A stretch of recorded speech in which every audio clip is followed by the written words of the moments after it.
Hello, good morning, students. Yesterday we have discussed about the quadrupole splitting, and we have taken a case that in that both the ligand and the electronic symmetry was present, and we discussed the example that was the hexacyanoferrate. Okay, ferrate second complex. तो मॉसबोर्ड spectra जो है वो हमें कैसे मिल रहा था? Iron के लिए हमने दो कंडीशन डिस्कस की थी. फॉर आयरन एटम, जब EFG जो है वो क्या था, 0 नहीं था, तब हमें 2 लाइन्स मिल रही थी.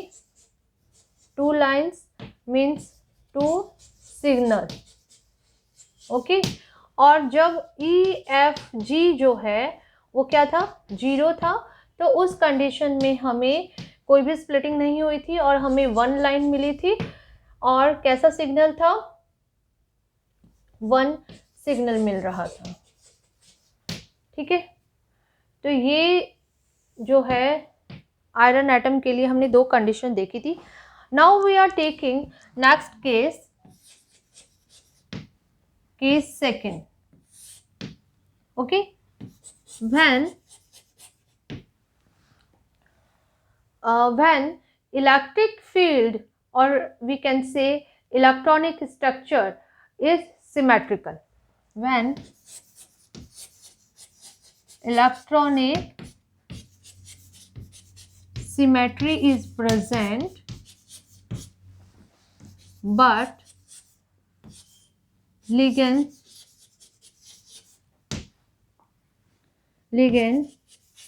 symmetry is absent. So electric field gradient is near about 0, not exactly 0. Okay,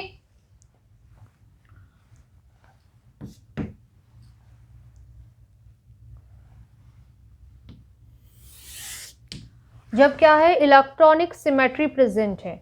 अगर इलेक्ट्रॉनिक सिमेट्री प्रेजेंट है तो ऐसी कंडीशन में कोई स्प्लिटिंग देखने को नहीं मिलेगी, क्योंकि इलेक्ट्रॉन फील्ड ग्रेडियंट की वैल्यू जो है वो नियर अबाउट 0 है. तो यहाँ पर जो हमारे पास में ग्राउंड स्टेट में जो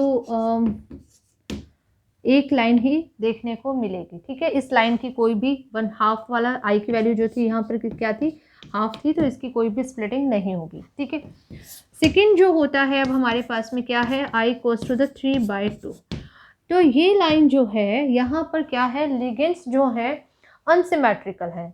ठीक है, यानी उनकी बॉन्ड लेंथ जो है कम ज़्यादा है, यानी 4 बॉन्ड लेंथ सेम है, 2 बॉन्ड लेंथ जो है या तो ज़्यादा बड़ी हो सकती है या फिर जो ज़्यादा छोटी हो गई है.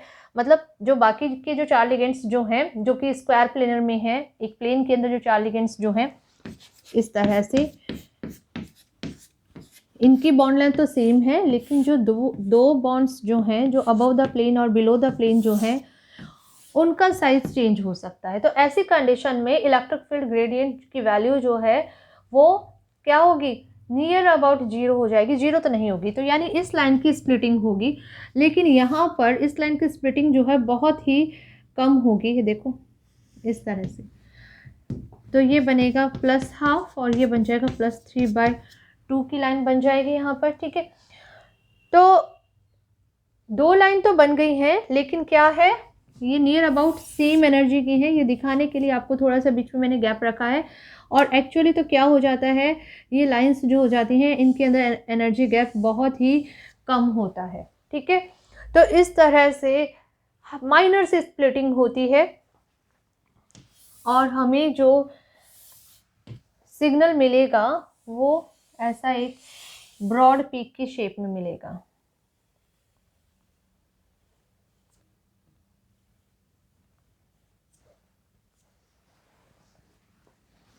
यहाँ पर क्या ले लेते हैं, काउंट्स है, गामा काउंट्स हैं ये, and these are the velocity of source है, -1 से लेकर के क्या होता है +1 तक है मीटर पर सेकेंड। तो ये आपका नेक्स्ट केस है, ठीक है।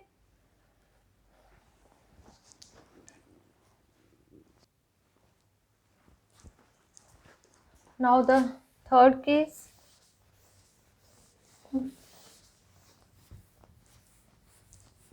when the electronic symmetry and the ligand symmetry both are absent। जब इलेक्ट्रॉनिक सिमेट्री और लिगेंड सिमेट्री दोनों की दोनों क्या हो जाएंगी, एब्सेंट है, यानी जो भी स्ट्रक्चर है वो क्या है, एसिमेट्रिक है, सिमेट्री जो है वो नहीं है। तो ऐसी कंडीशन में क्या इफेक्ट देखने को मिलता है।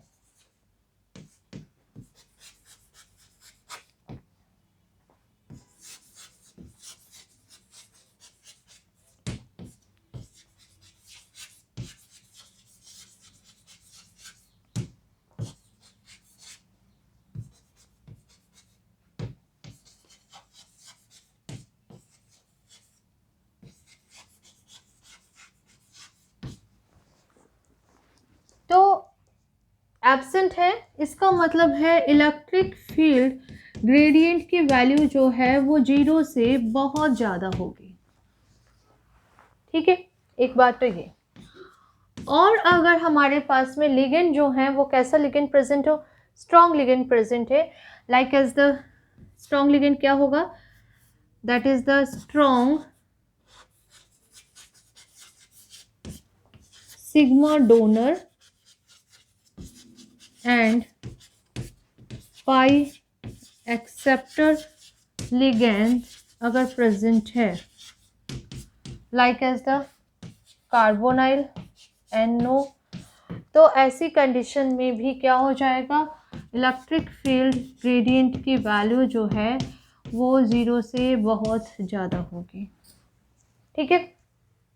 तो ये आपको ध्यान रखना है। और अब इसको मैं आपको समझाती हूँ 2 एग्जाम्पल से। तो पहले हम फर्स्ट एग्जाम्पल ले लेते हैं।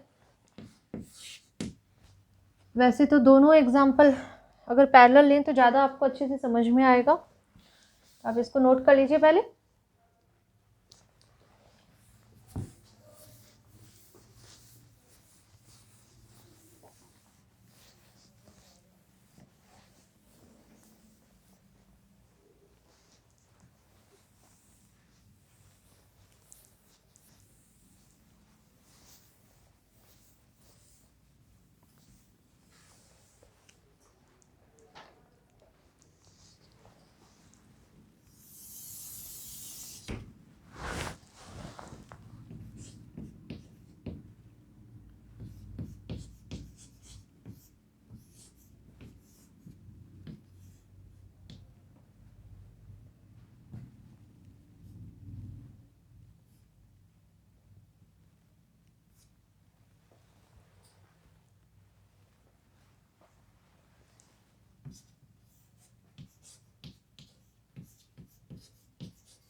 ये 2 एग्जाम्पल लिए हैं, दोनों में लिगेंड्स और आयरन जो है वो कॉमन है, लेकिन ऑक्सीडेशन स्टेट जो है आयरन की अलग अलग है। यहाँ पर आप देख रहे हैं +1 चार्ज है, इसका मतलब ये है कि आयरन जो है वो +2 ऑक्सीडेशन स्टेट में, क्योंकि इसका 0 होता है, इसका -1 है और इसका चार्ज क्या है +2 है। और ये हेक्सा एक्वा लगेगा यहाँ पर, सॉरी हेक्सा एक्वा नहीं होगा, कोऑर्डिनेशन नंबर 6 है तो यहाँ पर पेंटा एक्वा लगाएंगे हम लोग। तो 5 तो वाटर मॉलिक्यूल जुड़े हुए हैं और एक जो है क्लोराइड जुड़ा हुआ है, ठीक है। तो आयरन का ऑक्सीडेशन नंबर क्या है 2 है, और उस केस में आयरन का ऑक्सीडेशन नंबर क्या रहेगा, यहाँ पर देखिए ये -1 है और -1 है, तो यहाँ पे ऑक्सीडेशन नंबर जो है आयरन का +3 रहेगा, वाटर का क्या हो जाता है 0 हो जाता है, ठीक है।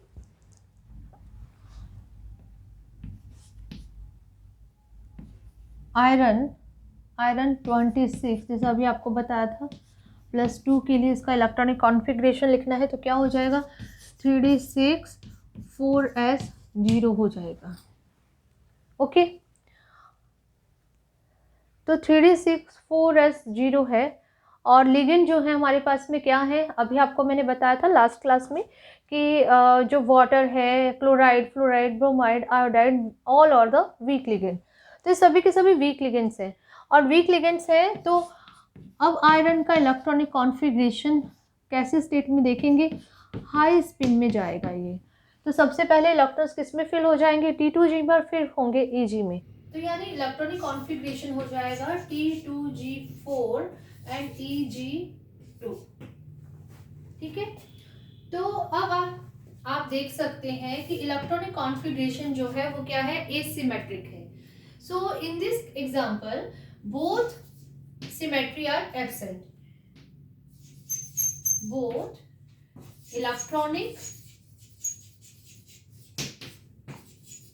as well as ligand symmetry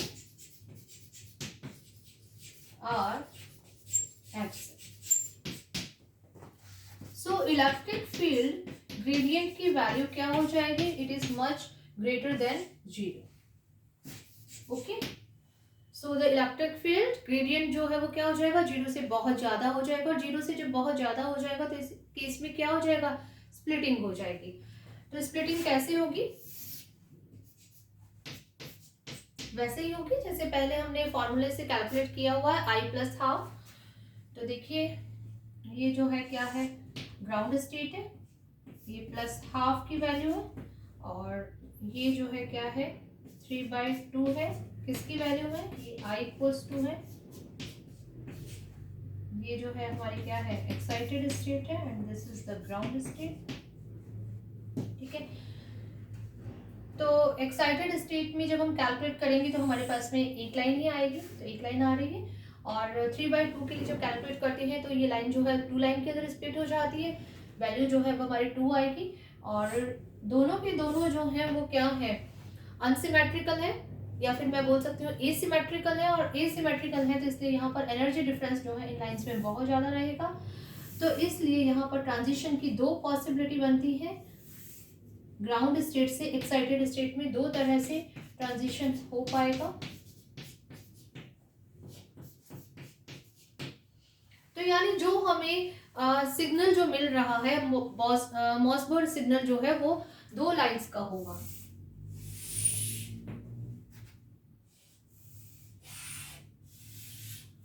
और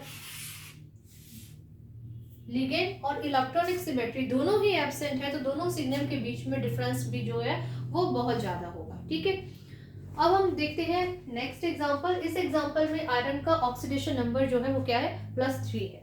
तो +3 के लिए Fe+3 है, और ये भी कैसा कॉम्प्लेक्स बनाएगा, लिगेंड्स जो है सेम ही है, 5 वाटर मॉलिक्यूल है और 1 क्लोराइड है। तो यानी हाई स्पिन कॉम्प्लेक्स का फॉर्मेशन करेगा। हाई स्पिन कॉम्प्लेक्स का जब फॉर्मेशन करेगा तो आयरन के अंदर कितने इलेक्ट्रॉन रह गए हैं, यहाँ पे इलेक्ट्रॉन कॉन्फ़िगरेशन हो गया 3d5। तो यहाँ पर अब इसके पास में जो हमारा सीधा लिख रही हूँ, हाई स्पिन के अंदर क्या इलेक्ट्रॉनिक कॉन्फ़िगरेशन है, T2G3 और Eg2 बनेगा। ठीक है,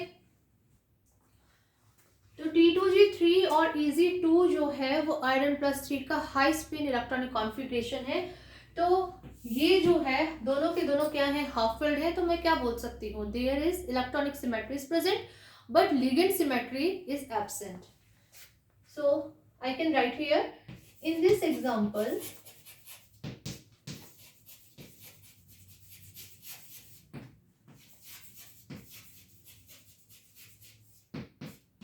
electronic symmetry is present but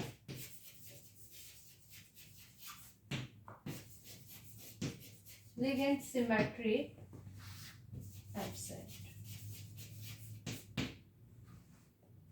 तो अब इलेक्ट्रिक फील्ड ग्रेडियंट जो है क्या हो जाएगा, इज नॉट इक्वल टू 0।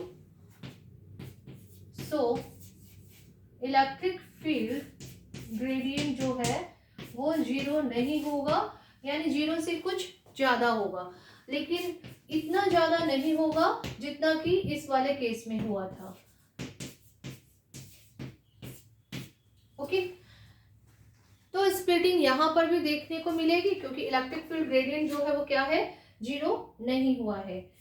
तो देखिए ये energy I equals to half ये line and I equals to 3/2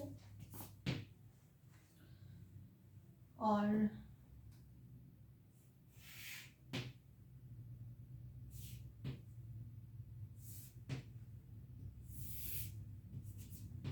इस तरह से यहाँ पे ground state to excited state transition देखने को मिलेगा। ये एक्साइटेड स्टेट है, ठीक है। तो कैसे दो लाइनें मिल गई, दो लाइनों का मतलब है कि मॉसबर्ग स्पेक्ट्रम में अब यहाँ पर हमें 2 सिग्नल मिलेंगे, 2 ट्रांजिशन हो रहे हैं, या फिर मैं बोल सकती हूँ 2 मॉसबर्ग ट्रांजिशन हो रहे हैं। देखिए कैसे ट्रांजिशन होंगे, कैसी पीक्स होंगी, इस तरह से दोनों मॉसबर्ग पीक जो मिल रही है वो पास पास में मिलेंगी, दोनों सिग्नल एक दूसरे के पास पास में होंगे। हमेशा की तरह हम यहाँ पर लिख देंगे काउंट्स और यहाँ पर क्या लिख देंगे, वेलोसिटी। इस एक्सेस को शो कर देंगे। Okay, please note down this example. तो क्वाड्रापोल स्प्लिटिंग के बाद में हम लोग करते हैं हाइपरफाइन स्प्लिटिंग। अच्छा, यहाँ पर एक चीज़ और हमारी रह गई थी, मैंने आपको बताया कि इलेक्ट्रिक फील्ड ग्रेडियंट की वैल्यू जो है वो जब 0 नहीं होती है तभी स्प्लिटिंग होती है, ठीक है। स्प्लिटिंग होती है तभी यहाँ पर क्या हो जाता है, ट्रांजिशन हो जाएगा और हमें इस तरह से 2 सिग्नल मिलेंगे, ठीक है। लेकिन ये जो ट्रांजिशन जो हो रहा है उसके लिए कोई सिलेक्शन रूल भी होना चाहिए। तो देखिए सिलेक्शन रूल जो है वो होता है del L equals to the 0 और ±1, ठीक है। यानी +½ से +½ से ट्रांजिशन हो सकता है, +½ से +3/2 में ट्रांजिशन हो सकता है। लेकिन अगर ये वैल्यू जो है कितनी हो जाए, अगर 1 से ज़्यादा हो जाएगी तो फिर ट्रांजिशन पॉसिबल नहीं है। तो ये इसका सिलेक्शन रूल है, आप प्लीज़ इस रूल को नोट कर लीजिए।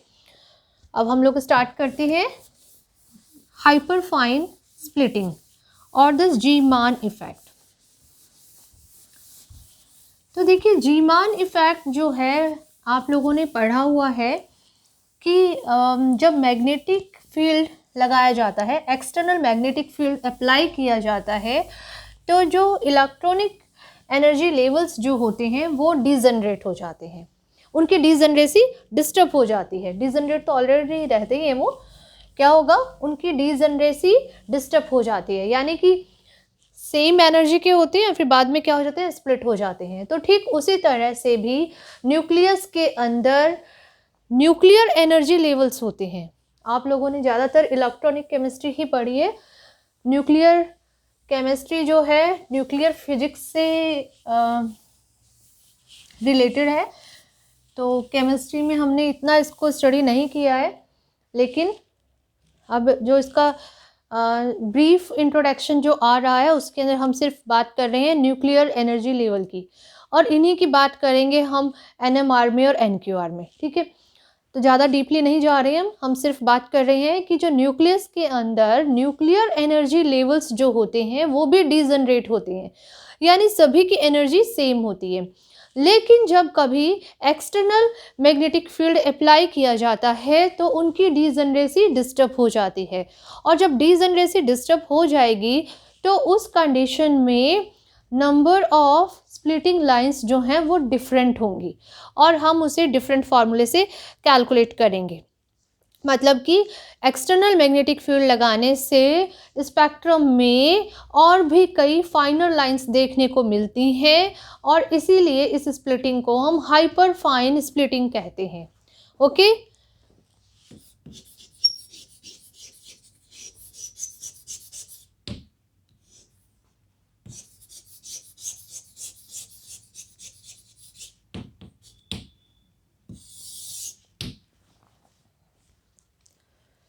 Hyper fine splitting.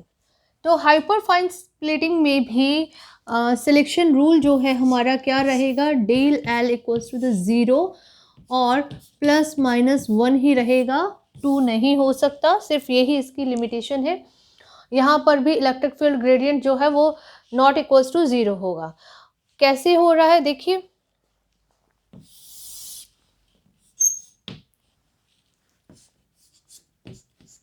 अच्छा मुझे अभी प्रीवियस क्लास में एक स्टूडेंट का फ़ोन आया था, वो कह रहे थे कि मैडम आप आई तो लिख देते हो, बोल देते हो आई की वैल्यू यहाँ पर हाफ हो गई है और यहाँ पर आई की वैल्यू जो है क्या होती है 3/2 होती है, लेकिन आई है क्या, तो आई जो है वो स्पिन न्यूक्लियर क्वांटम नंबर है।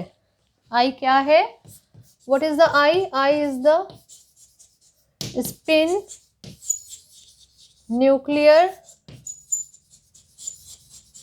क्वांटम नंबर है।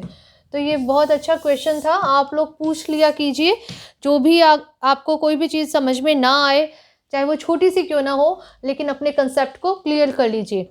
आई क्या है, स्पिन न्यूक्लियर क्वांटम नंबर है। और मैंने अभी आपको बताया कि आई की वैल्यू को लाइंस कितनी लाइन में स्प्लिट हो रही है, कितने सिग्नल मिल रहे हैं, उसको हम कैसे काउंट करेंगे, इसको हम काउंट करेंगे 2i + 1 के फॉर्मूले से, ठीक है।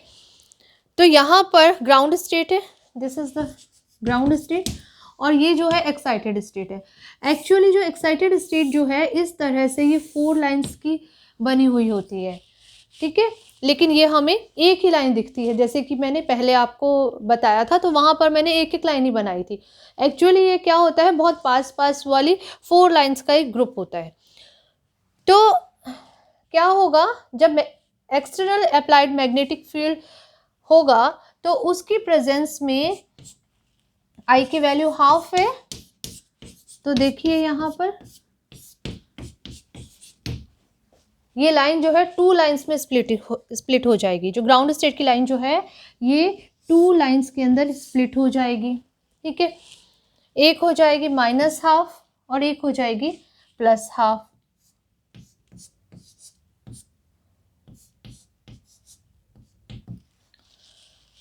तो यहाँ पर भी क्या है, 3/2 है आई की वैल्यू। यहाँ पर लिख देते हैं हम for ground state and for excited state. अब एक्साइटेड स्टेट के लिए क्या हो जाएगा, 2 × 3/2 एंड +1 इक्वल्स टू 4। तो ये 4 लाइंस जो कि एकदम नियर अबाउट थी, एक क्लस्टर की फॉर्म में थी, अब एक दूसरे से दूर दूर हो जाएंगी।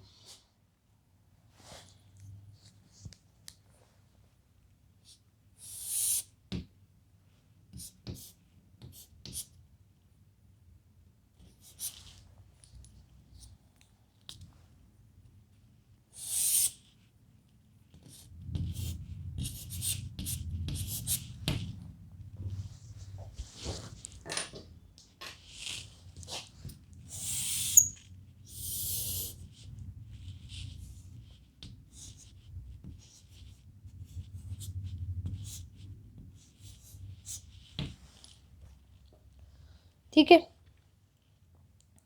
और +3/2 +½ और उसके बाद में अब हम बनाते हैं -½ और ये हो जाएगी -3/2, ठीक है।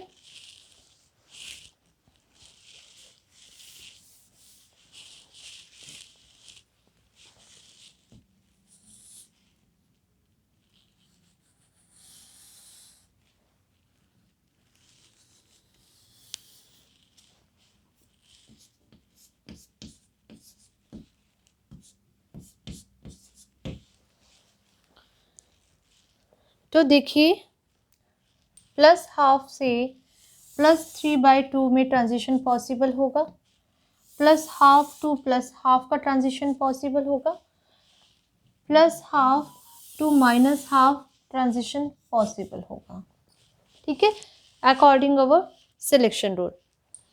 फिर उसके बाद में कौन सा ट्रांजिशन पॉसिबल होगा, ये भी ग्राउंड स्टेट की लाइन ही है, तो ग्राउंड स्टेट से इसका डिफरेंस अब क्या हो जाएगा, 1 से ज़्यादा हो जाएगा। डिफरेंस 1 से ज़्यादा होती ट्रांजिशन नहीं होगा, तो -12 टू +3/2 ट्रांजिशन नहीं होगा। तो अब कहाँ पर ट्रांजिशन होगा, -12 टू +3/2 ट्रांजिशन होगा, और -12 टू +3/2 ट्रांजिशन नहीं होगा, -12 टू +12 ट्रांजिशन होगा, और उसके बाद में ट्रांजिशन होगा -12 टू -12 होगा, क्योंकि क्या हो जाएगा, अब 0 हो जाएगा i की वैल्यू, और फिर उसके बाद में क्या हो जाएगा, -2 टू -3/2 हो जाएगा। ठीक है, तो यहाँ पर ये ट्रांजिशन जो है अलाउड ट्रांजिशन है, यानी +12 से लेकर के -3/2 का ट्रांजिशन अलाउड ट्रांजिशन नहीं है। क्यों नहीं है, तो देखो इसको कैलकुलेट करते हैं। +12 है, +12 में से माइनस करना है, -3/2 को करना है, तो ये हो जाएगा +12 और +3/2 हो जाएगा। तो दोनों के दोनों आपस में क्या हो जाएगा, ये एलसीएम आ जाएगा, और ये क्या हो जाएगा अब हमारे पास में 1 + 3 = 4/2 = 2। तो ये वैल्यू क्या हो गई, +2 हो गया। और जो हमारा सिलेक्शन रूल जो क्या कहता है कि +-1 होना चाहिए या फिर 0 होना चाहिए, तो फिर ये वाला ट्रांजिशन जो है अलाउड नहीं है। कौन सा ट्रांजिशन अलाउड नहीं है, +2 -3/2 वाला ट्रांजिशन जो है वो अलाउड नहीं है। ओके, फिर उसके बाद में अब आप देखिए एक ट्रांजिशन और था जो मैंने कहा था अलाउड नहीं है, ये वाला -12 टू +3/2 वाला ट्रांजिशन जो है ये भी अलाउड नहीं है। अब ये क्यों नहीं है, इसको भी चेक कर लेते हैं। -12 में से माइनस क्या करेंगे, +3/2 को माइनस करना है, तो क्या हो जाएगा, -12 -3/2, और 2 को कॉमन ले लेंगे तो ऊपर क्या आ जाएगा, -4 आ जाएगा, तो -2। तो ये वाला ट्रांजिशन जो है ये भी क्या है, अलाउड नहीं है, क्योंकि सिलेक्शन रूल को फॉलो नहीं कर रहे। ठीक है, तो यानी कितने टोटल ट्रांजिशन है जो अलाउड है, 1 2 3 4 5 एंड 6। ओनली 6 ट्रांजिशन है जो कि यहाँ पर अलाउड है। ठीक है, तो यानी जो मॉसबोर स्पेक्ट्रा हमें मिलेगा उसमें कितने सिग्नल होंगे, 6 सिग्नल होंगे।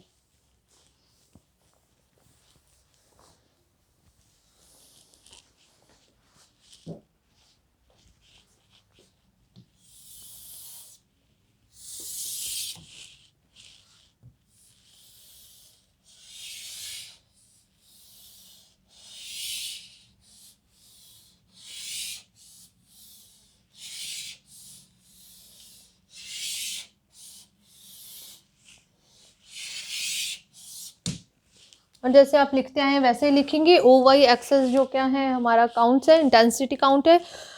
OX एक्सेस जो है वेलोसिटी ऑफ द सोर्स है। ठीक है, -1 टू +1 लिख सकते हैं आप यहाँ पर। और अब आप देखिए ये हमें क्या रेशो मिला है, 3:2:1:1:2:3। तो इस तरह से एक्सटर्नल अप्लाइड मैग्नेटिक फील्ड की प्रेजेंस में जो हमारी लाइंस जो हैं, स्पेक्ट्रम की लाइंस जो हैं हाइपर फाइन या फिर फाइनर लाइंस के अंदर स्प्लिट हो जाती हैं, और ऐसे स्प्लिटिंग को हम क्या बोलते हैं, हाइपर फाइन स्प्लिटिंग बोलेंगे, या फिर हम इसे क्या बोल सकते हैं, जीमान इफेक्ट भी बोल सकते हैं।